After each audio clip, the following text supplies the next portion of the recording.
Hello అందరికీ నమస్తే. So మీరు ఏమైనా ఈవెంట్ ప్లాన్ చేసుకుంటున్నారా?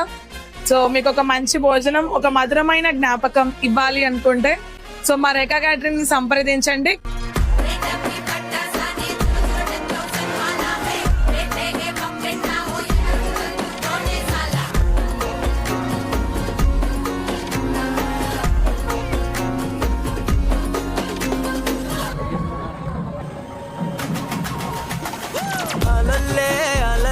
స్వాగతో కదిలే పొగరే నువ్వు ఎవరా ఎగబడు కదరా తమరే కదడు